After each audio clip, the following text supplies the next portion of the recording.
A flashing siren in the rearview mirror should mean safety, but on a desolate stretch of Route 9, it meant a shakedown. Two corrupt patrolmen thought they had found an easy target in a solitary black driver. They had no idea they just handcuffed the state's highest-ranking law enforcement officer. The rain was coming down in sheets, hammering against the windshield of the old Ford Crown Victoria. Behind the wheel sat Marcus Hale, a man whose quiet demeanor masked a razor-sharp intellect and decades of hardened street experience. In his early 50s, Marcus was a commanding presence, built like a retired middleweight boxer, though tonight he was dressed inconspicuously in a faded gray hoodie and worn denim jeans. He had spent the past few days in the rural northern pocket of the state clearing out the estate of his late uncle. It was grueling, emotional work, and Marcus had deliberately chosen to make the long drive back home in his uncle's old, unpolished car rather than his official government-issued SUV. He wanted anonymity. He wanted peace. Unfortunately, as he crossed the county line into the jurisdiction of Garrison, he was about to get neither. Garrison was a notoriously insular town.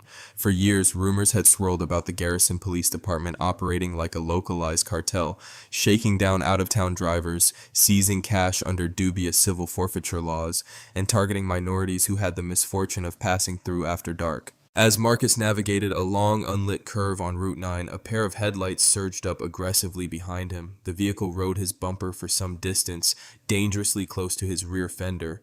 Marcus, maintaining exactly the speed limit, kept his hands at 10 and 2. He knew the tactic. It was a classic intimidation maneuver designed to make a nervous driver speed up or swerve, thereby giving the officer probable cause for a traffic stop. Marcus didn't flinch. He didn't swerve. Frustrated, the cruiser suddenly lit up the darkness with a blinding array of red and blue strobes. The siren let out a short, aggressive wail. Marcus sighed, the sound lost beneath the drumming of the rain. He engaged his turn signal, pulled the heavy Crown Victoria smoothly onto the muddy shoulder, and shifted into park. He turned off the engine, switched on the interior dome light, and rolled his window all the way down. He placed both hands firmly on the top of the steering wheel. He was executing the exact protocol he had literally written the manual on. In his rearview mirror, he watched two figures step out of the cruiser. They took their time walking with the exaggerated swagger of men who believed they owned the night. The lead officer, a heavy-set man with a thick mustache and a laminated name tag that read H. Mercer, approached the driver's side. His partner, a younger, sharp-featured cop named Jay Reed, flanked the passenger side, his hand resting casually on the butt of his unholstered service weapon. It was an immediate, unjustified escalation of force. Mercer shined his high-lumen maglite directly into Marcus's eyes, keeping it there a second too long. "License, registration, and proof of insurance," Mercer barked, his voice dripping with unwarranted hostility. "Make it quick." "Good evening, officer," Marcus said, his voice calm, deep, and steady. "My license is in my wallet in my back right pocket. My registration and insurance are in the glove compartment. How would you like me to proceed?" Mercer scoffed, clearly irritated by Marcus's composure. He was used to panic, to stuttering, to fear. "Just get the damn papers. No sudden movements, or my partner over there is going to have a problem with you." Marcus moved slowly, deliberately. He retrieved the documents from the glove box and handed them out the window, followed by his standard driver's license. It was his personal license bearing his home address and the name Marcus A. Hale. It did not list his occupation. His official badge and credentials were locked in a biometric steel lockbox bolted to the floorboard of the trunk. Mercer snatched the cards. He looked at the license, then down at Marcus, a nasty smirk pulling at the corner of his mouth. "You're a long way from the city, Marcus. What are you doing out here in Garrison late at night?" "Heading home," Marcus replied evenly. "May I ask why I was pulled over, Officer Mercer?" "You drifted over the yellow line back there," Mercer lied without missing a beat. "And your tail light is flickering. Looks suspicious. Car like this driving through our town looks like the kind of vehicle used to traffic narcotics." "I can assure you I stayed centered in my lane, and the vehicle was fully inspected recently," Marcus said. "There are no narcotics in this car." "Step out of the vehicle," Reed suddenly commanded from the passenger side, tapping his flashlight against the glass. "Is that a lawful order?" Marcus asked, his eyes shifting to the rearview mirror. "Am I under arrest?" "It's an order because I said it's an order," Mercer snapped, pulling his own weapon halfway out of its holster. "Get out of the car right now, hands behind your head." Marcus knew the law better than any man in the state. He knew they had no probable cause to order him out, let alone search the vehicle. But he also knew the grim statistics of what happens on dark, lonely roads when pride and badges mix with prejudice. Furthermore, a cold, calculating anger had begun to settle in his chest. As the newly appointed director of the state police, he had sworn to root out localized corruption. Now the corruption had come knocking on his window. He decided to play out the hand. He wanted to see exactly how deep the rot in Garrison went. Marcus unbuckled his seatbelt, opened the heavy door, and stepped out into the freezing rain. Before he could even interlace his fingers behind his head, Mercer grabbed him roughly by the collar of his hoodie, spun him around, and slammed him chest first against the wet metal of the Crown Victoria. "Spread him!" Mercer yelled, kicking Marcus's ankles apart with unnecessary force. Reed came around the back of the car, pulling a pair of steel handcuffs from his belt. Without reading him his rights, without stating a charge, Reed cranked Marcus's arms back and snapped the cuffs tightly onto his wrists, squeezing the metal teeth down until they bit into Marcus's skin. "What are the charges, officer?" Marcus asked, his voice remaining eerily flat despite the pain. "Suspicion of driving under the influence, resisting a lawful order, and we'll probably find some contraband once we toss this piece of junk," Mercer sneered, patting Marcus down aggressively and finding nothing but a set of house keys and some loose change. Mercer shoved Marcus toward the back of the cruiser. "Put him in the cage," Mercer told Reed. "I'm going to search the ride." Sitting in the back of the cramped, plastic-lined police cruiser, the rain drumming on the roof, Marcus watched through the mesh partition as Mercer tore through his uncle's car. The officer ripped the glove box off its hinges, threw the floor mats into the mud, and slashed the lining of the back seat with a pocket knife. They were destroying property, conducting a blatantly illegal warrantless search, and violating half a dozen civil rights. They found nothing. Visibly furious, Mercer stomped back to the cruiser, soaked and scowling. He slammed the driver's door shut and turned around to glare at Marcus through the partition. "You got lucky, Marcus," Mercer spat, "but you're still going for a ride. We're going to tow your car and lock you up for a suspected DUI. Let's see how much you like Garrison's hospitality." Marcus leaned back against the hard plastic seat, the tight steel cuffs biting into his wrists. He didn't say a word, he just memorized their badge numbers. The Garrison Police Department was housed in a brutalist concrete building that looked more like a Cold War bunker than a public safety facility. Inside, the air smelled of stale coffee, industrial floor wax, and sweat. The fluorescent lights overhead buzzed with a sickly yellowish hum, casting long shadows across the cracked linoleum floor. Mercer and Reed hauled Marcus out of the cruiser and marched him through the heavy double doors into the booking area. "Look what the cat dragged in," called out the desk sergeant, a balding, heavy-set man named Elias Crow. Crow was leaning back in his chair, feet propped up on the desk, casually eating a powdered donut. "Another late-night commuter, Tommy?" "Yeah," Mercer grunted, shoving Marcus toward the booking counter. "Caught him drifting on Route 9. Refused to cooperate. Gave us a hard time."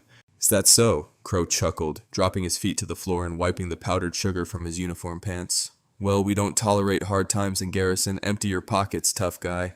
"My hands are cuffed," Marcus pointed out softly. Reed snickered, stepping behind Marcus and roughly fishing the wallet, keys, and a wet cell phone from Marcus's front pockets. He tossed the items onto the metal counter. Crow picked up the wallet and flipped it open. He pulled out the driver's license, barely glancing at the name before tossing it into a plastic evidence bin. He didn't bother to run the name through the National Crime Information Center database. He didn't check for outstanding warrants or affiliations. In Garrison, standard operating procedure was whatever the officers felt like doing in the moment. "Marcus Hale," Crow read lazily off the plastic card. "No prior record here in Oak Haven County. You got money for bail, Marcus? Because the ATM in the lobby is broken. And if you can't pay the processing fee in cash, you're going to be sitting in a cell all weekend until the magistrate gets here soon." "I haven't been breathalyzed," Marcus stated, looking directly into Crow's eyes. "I haven't been read my Miranda rights. My vehicle was illegally searched and damaged, and I am being held without formal charges." The booking room went dead silent. Mercer, Reed, and Crow exchanged looks, then they erupted into laughter. "Oh, we got a lawyer on our hands," Reed crowed, slapping his knee. Mercer stepped right up into Marcus's face, his breath reeking of cheap chewing tobacco. "Listen to me, you arrogant piece of work. Out here, I am the law. I am the judge. I say you were swerving. I say your eyes looked glassy. I say you smelled like alcohol. By the time I write this report, you'll be begging to plead down to a misdemeanor just so you don't lose your job. Now shut your mouth before I add assault on an officer to your jacket." Marcus's expression remained carved from stone. He was cataloging every threat, every procedural violation, every violation of the oath these men had sworn. He had spent his entire life fighting to build integrity in law enforcement. He had buried friends who died wearing the badge with honor. Watching these men drag that badge through the mud ignited a cold, righteous fury deep within his bones. "I have the right to a phone call," Marcus said simply. Crow rolled his eyes and pointed a pudgy finger at a grimy payphone mounted on the cinderblock wall. "You get one, make it quick, then you're going into holding." Reed unlatched Marcus's handcuffs, leaving deep red welts around the older man's wrists. Marcus rubbed his wrists slowly, feeling the circulation return. He walked over to the payphone, picked up the heavy receiver, and dialed a secure unlisted number from memory. He didn't call a defense attorney. He didn't call his family. He called the direct emergency line for the State Police Internal Affairs Division, a specialized strike team of federal and state investigators that Marcus himself had handpicked and formed recently.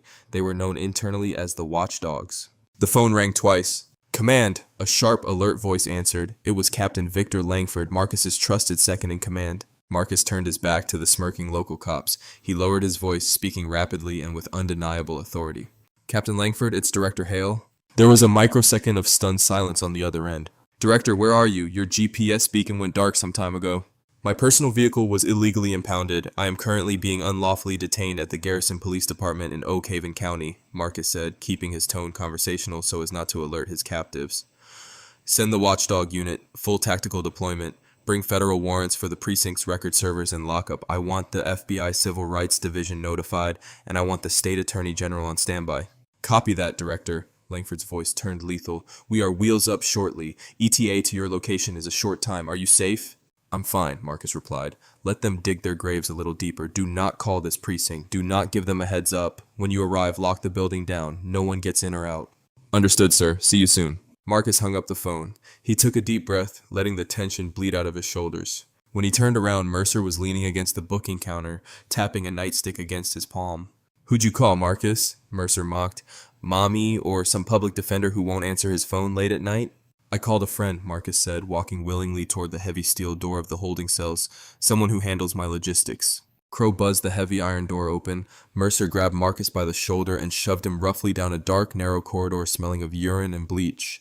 He pushed Marcus into cell number 3, a barren concrete box with a single stained aluminum toilet and a metal slab for a bed. The heavy steel bars slammed shut with a deafening clang. The lock engaged. "Get comfortable, Marcus," Mercer laughed, his voice echoing down the hall. "You're going to be in there a long, long time." As the officers walked away, turning off the main hallway lights and leaving Marcus in near total darkness, the state police director sat down on the cold metal bench. He crossed his arms over his chest, listening to the rain beat against the small barred window near the ceiling. A short time later, Marcus thought, a tight, dangerous smile finally crossing his face. "Enjoy the power while it lasts, boys." For a while, the Garrison Police Department remained a sanctuary of localized tyranny. Out in the bullpen, Mercer and Reed were celebrating their latest conquest. They had ordered a late-night pizza, propped their muddy boots on their desks, and were loudly dividing the small amount of cash they had illegally seized from another driver earlier that week. Sergeant Crow sat at the dispatch desk, half asleep, the police scanner emitting a low, rhythmic static. The storm outside continued to rage, the thunder masking the sound of what was approaching on Route 9. Inside cell number 3, Marcus Hale sat in absolute silence. He had mentally cataloged every civil rights violation he had endured since the flashing lights first appeared in his rearview mirror. He tracked the minutes ticking by in his mind, shifting from the victim of a rogue police stop to the apex predator of the state's justice system. He was no longer just Marcus the weary traveler, he was the director, and he was about to bring the wrath of the state down upon this corrupt precinct. The low static of the police scanner in the bullpen abruptly cut out, replaced by a sharp, high-pitched squelch. Crow blinked awake, frowning. He reached over to adjust the dial, but the radio was completely dead. The phone lines on his console simultaneously lit up, blinking red across the board, but they didn't ring. It was a localized communication jam, a military-grade tactic used to isolate a target building. Before Crow could even articulate a warning, the world outside the precinct exploded into chaos. The heavy bulletproof double doors of the precinct's front entrance didn't just open, they were violently breached. The deafening crack of a hydraulic ram shattering the locking mechanism echoed through the concrete lobby. "What the hell?" Mercer shouted, dropping his slice of pizza and instinctively reaching for his holstered weapon. He never even unclasped the leather strap. In a matter of seconds, a dozen heavily armored tactical operators flooded into the bullpen.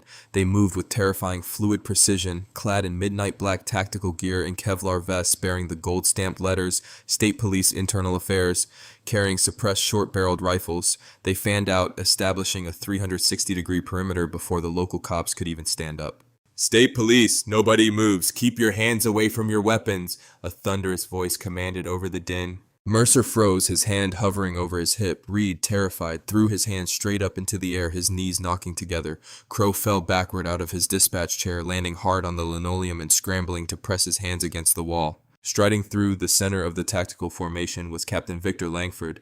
Unlike the breaching team, Langford was dressed in a sharp-tailored charcoal suit, his gold badge gleaming on his belt next to his sidearm. His face was a mask of cold, uncompromising fury. He carried a thick leather folder tucked under his left arm. "What the hell is the meaning of this?" Mercer demanded, trying to project a false bravado as a tactical laser sight painted a red dot squarely on his chest. "You have no jurisdiction here. This is Garrison." "Shut your mouth, Officer Mercer," Langford snapped, his voice slicing through the room like a scalpel. "As of this exact second, the Garrison Police Department is under the direct receivership of the State Attorney General's office. You are all subjects of a federal and state criminal investigation." Langford marched directly to the dispatch desk, looking down at the cowering Crow. "Where are the holding cell keys?" I don't know what you're talking about," Crow stammered, his eyes darting to the heavily armed operator securing the exits. "We just have a local DUI and lockup. Refused a breathalyzer, that's it." "The keys, now," Langford repeated, his tone leaving absolutely no room for negotiation. Trembling violently, Crow reached onto the desk and slid a heavy brass ring holding 3 skeleton keys across the counter. Langford snatched them up. "Captain," one of the watchdog operators called out from the back hallway. "We have 1 individual in cell 3. The rest of the block is empty." Langford didn't even look at the local officers as he walked briskly past them. "Disarm them," he ordered his men. "Strip them of their badges. If they twitch, drop them." The tactical team swarmed Mercer, Reed, and Crow, forcefully stripping away their duty belts, sidearms, and radios. Mercer struggled momentarily, his ego refusing to let him submit. But a sharp, agonizing twist of his arm by an operator twice his size quickly brought him to his knees. "You can't do this!" Mercer yelled, his face pressed against the cold floor. "Who the hell is in that cell? You're raiding a police station for a drunk driver?" Langford stopped at the entrance to the holding block. He turned his head slightly, a deadly smirk crossing his face. "You didn't arrest a drunk driver, Mercer. You abducted the director of the state police." All the color instantly drained from Mercer's face. The bullpen fell into a horrifying, suffocating silence. Captain Langford walked down the dim, foul-smelling corridor and slid the heavy brass key into the lock of cell number 3. The mechanism clanked loudly, and Langford pulled the iron-barred door open. Marcus stepped out of the shadows. He looked down at his bruised wrists, then up at his second-in-command. "Director Hale, are you injured, sir?" Langford asked, his posture straightening into a rigid salute. "Just a little bruised, Victor," Marcus replied, his deep voice carrying clearly down the hall and into the bullpen. "Good response time. Did you bring the warrants?" "Signed by the Chief Justice herself, sir," Langford said, handing Marcus the leather folder. "We have authorization to seize all servers, body camera footage, dashcam drives, and physical records going back several years. The FBI is locking down their bank accounts as we speak." "Excellent work." Marcus adjusted the collar of his faded hoodie, rolling his shoulders to work out the stiffness from the concrete bench. He walked out of the holding block and stepped into the bright, buzzing light of the main precinct. Mercer, Reed, and Crow were kneeling on the floor, their hands zip-tied securely behind their backs. They looked up as Marcus emerged. The man they had shoved, mocked, and illegally detained just a short time ago was now standing before them, flanked by heavily armed state operators who treated him like royalty. The realization hit Mercer like a physical blow. The Marcus he had threatened with a felony charge wasn't a helpless civilian. It was Marcus A. Hale, the legendary former homicide detective who had recently been appointed to clean up the state's most corrupt municipalities. "You," Mercer whispered, his bravado entirely evaporated. "You set us up." "I was driving home from my uncle's funeral," Marcus said quietly, stepping closer to the kneeling officer. He looked down at Mercer, his expression devoid of sympathy. "I was following the speed limit. I was minding my own business. You set yourself up, Mercer. I just gave you the rope, and you eagerly tied the noose." "Director, please," Reed begged, tears welling up in his young eyes. "I was just following orders. Mercer is my senior officer. I didn't want to pull you over." "You put the handcuffs on me, Officer Reed," Marcus replied, his tone unwavering. "You stood by while your partner conducted an illegal search, destroyed private property, and threatened my life under the color of law. The oath you swore wasn't to Officer Mercer, it was to the Constitution. You failed it miserably." Marcus walked over to the booking counter and picked up his wallet and keys. He pulled out his badge, the heavy gold star of the state police director, and pinned it to his faded hoodie. The symbolism was striking. He didn't need a uniform to command respect. "Read them their charges, Captain," Marcus ordered. Langford pulled a document from his pocket.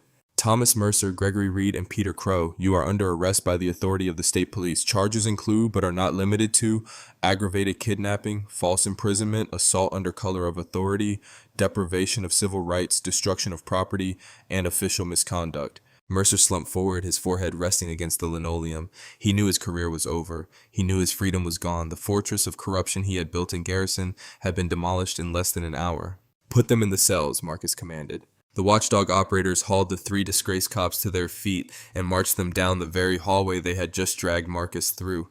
As the heavy iron door of cell number 3 slammed shut, locking Mercer inside, the sound echoed through the precinct like the final bang of a judge's gavel. By dawn, the storm had broken. The rising sun cast long golden rays over the Garrison Police Department. Dozens of federal and state agents were swarming the building, carrying out boxes of evidence, hard drives, and ledgers that would eventually lead to the arrest of the town's mayor and half the city council. Marcus stood outside in the crisp morning air, holding a steaming cup of black coffee brought to him by one of his agents. He watched as his uncle's battered Crown Victoria was carefully unloaded from a local tow truck, courtesy of a terrified tow operator who had immediately cooperated. Captain Langford stepped out of the precinct and walked over to him. The precinct is fully secured, Director. The town has been notified that state police will be handling local patrols until a clean department can be established. Good, Marcus said, taking a sip of his coffee. This badge is supposed to be a shield for the innocent, Victor, not a sword for the corrupt. Today we reminded them of that. Marcus walked over to the Crown Victoria, unlocked the door, and slid into the driver's seat. He rolled down the window, giving Langford one final nod. I'll see you at the office soon, Captain. With a turn of the key, the old V8 engine roared to life. Director Marcus Hale pulled out onto Route 9, leaving the flashing lights behind him. The road ahead was finally clear, safe, and just. This chilling true-to-life story proves that corruption cannot hide forever in the dark, and true justice will always find a way to balance the scales. The badge is a symbol of trust, and those who abuse it will eventually face the ultimate reckoning. If you love this dramatic tale of power, karma, and justice served, please hit that like button, share this story with your friends, and subscribe to the channel for more unbelievable real-life twists.